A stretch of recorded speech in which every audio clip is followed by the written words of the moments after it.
Yeah, I mean, the conversation began in fall camp.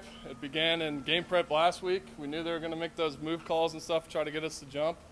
So that conversation has began, and it's something that we're continuing to work on. Obviously, it was an issue on Saturday, but it's just one of those things that we got to be accountable to on game day. We can work on it as much as we want to in practice. When it shows up on Saturday and it hurts us on Saturday, we know we didn't do enough. We got to do something different. So today at practice, we're pushing it, and we're just going to keep working on it. When you're working through something like that, what's the tone and the mood? I mean, is our guys yelling? Is it kind of a calm, cerebral thing? How do you guys approach it? Yeah, in practice, we're getting intense about it because we know we got to get it right. But I'll tell you, on Saturday, I was happy how our team responded to it. I think in years past, when we would shoot ourselves in the foot, we'd kind of get behind and start thinking about all that kind of stuff and continue to make mistakes. And I'm happy on Saturday how we responded and we were able to, get out of those situations and just push forward. And I think that's really the message. We got to avoid those at all costs.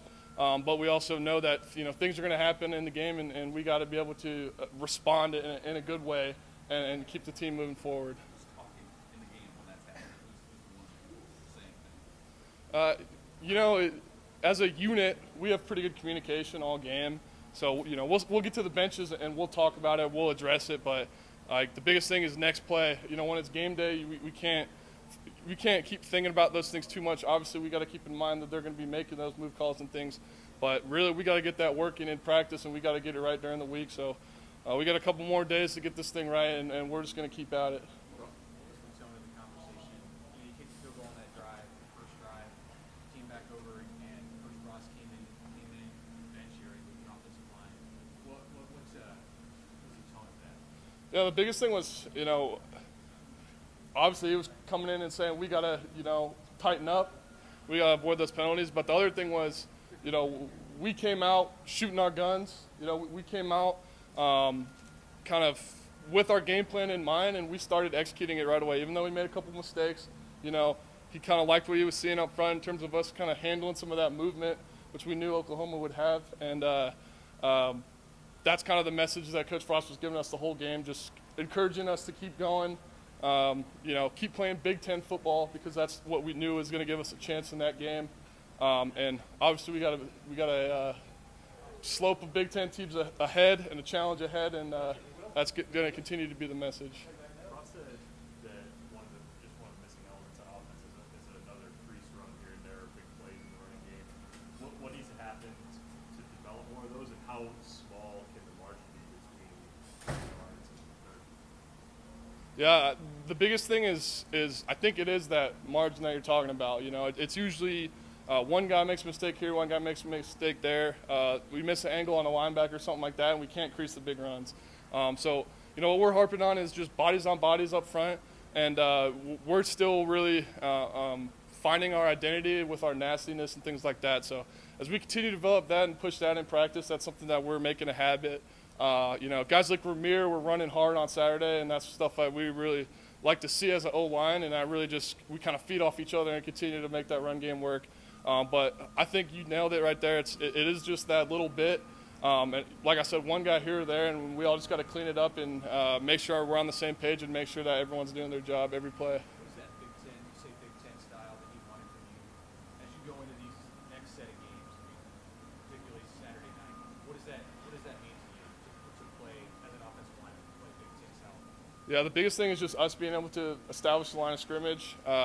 Michigan State coming in as a much different defense than we saw at Oklahoma, much more stout, much more vertical, power rushes, things like that. And it's something that it's going to be a fight. It's going to be a 60-minute fight up there at Michigan State. Obviously, they've had a good start to their season, and it's going to be a challenge. But the biggest thing for us is just establishing that run game early and being able to kind of, like I said kind of earlier in the year, open up those different facets of our offense and not just have to rely on one or the other. How do you walk that balance? It looked like most of the team didn't agree with the second call on Cam on that flag.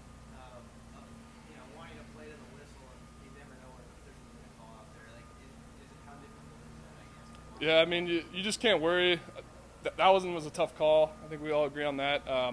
I think Cam, set a standard. I'm not going to, condone the penalties, but I think he set a standard for kind of the where our room needs to be in terms of just finishing blocks and things like that. So we just got to play to the whistle, and Cam's doing a good job of pushing all of us, and we're working as a unit to really keep establishing that mindset as a group. But yeah, I mean, that was a tough call. I think Cam made some big time blocks, and like I said, encouraging as playing next to him. That elevates me to want to kind of match that same intensity and maybe stop a little bit, stop right at the whistle instead of a little bit after. Has Cam found a different gear, whether it was last week or just over the last couple of games here? Because it looks like he's playing at a pretty high level on some penalties. Yeah, I think Cam he's a guy that brings it every day in practice. I mean, you're not going to turn the film on and see a single play where, he's not running guys, outside the pile, things like that. And he's set the standard since spring ball, fall camp, and he hasn't slowed down. I don't think that's anything new for Cam. I think he had a chance to show it this week and the last couple games. And I think it's going to be something that, he's going to continue to help push our room. I'm going to keep pushing the room, and I think we're all going to keep trying to play more like, finish blocks more like that. And I think Cam was setting a great standard. Levi made a couple of comments about what it's like to live with an offensive line with big sponsors and the garbage. What's like to share a bathroom with a big ass friend? How do you think he's adjusting to living with the line? Yeah, I mean, I think he's adjusted well. I like seeing him out there on Saturday. He made a big play and for us, and he was it's a good opportunity to kind of push each other and see how other guys on the offense are feeling about the game plan and things like that. So it's definitely good to have him in the house. You guys are experts. What do you make of him as a blocker?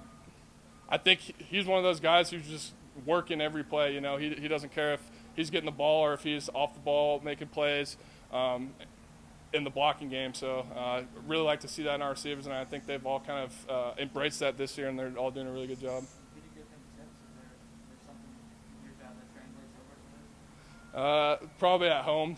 I can tell him what he needs to hear. But